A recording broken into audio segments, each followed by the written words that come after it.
here as you just have been. I have never, ever been as hopeful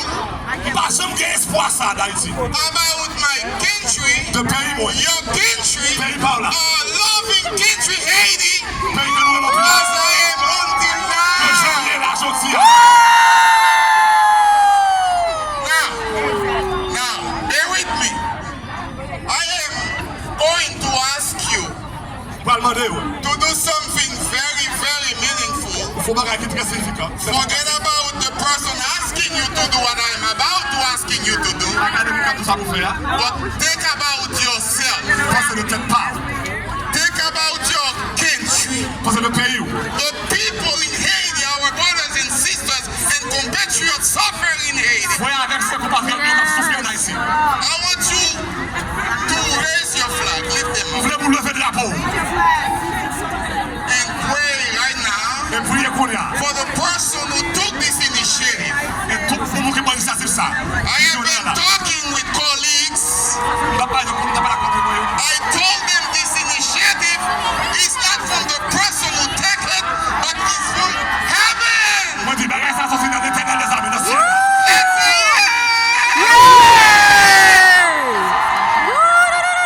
something I said earlier. Viva Haiti! And I want you to take this message home with you today. Haiti will not remain the way it is today. Amen! Amen! Haiti will not remain as it is today. Amen! I receive it in Jesus' name. Haiti's people is God's country.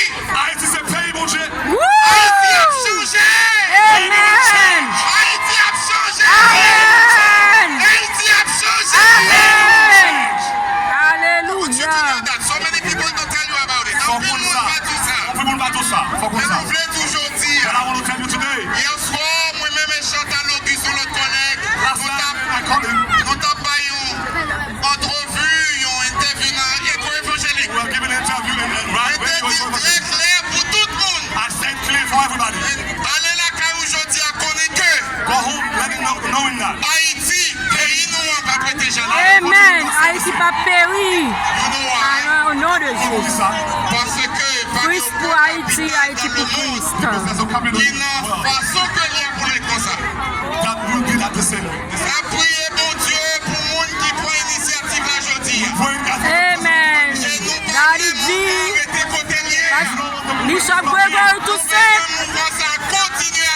may God bless him. Et nous capables avec l'aide de la prière et l'aide de He's Dieu, my Daddy G. avec mouvement civil, citoyen et populaire, Haïti va changer avant le temps. Amen! Amen! Au nom de Jésus.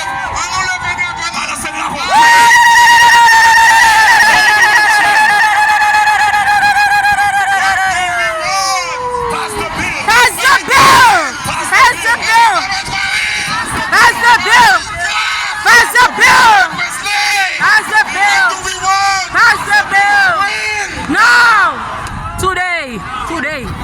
Jodi a la, peut-être yo je vais pas dormir possible. Amen! Amen! This lovely, beautiful pearl of Antilles country that it used to be. Our country, beloved country, Haiti. May God bless us. May God bless also the May God bless United States of Haiti. America. Amen. May God bless America. May God bless Haiti.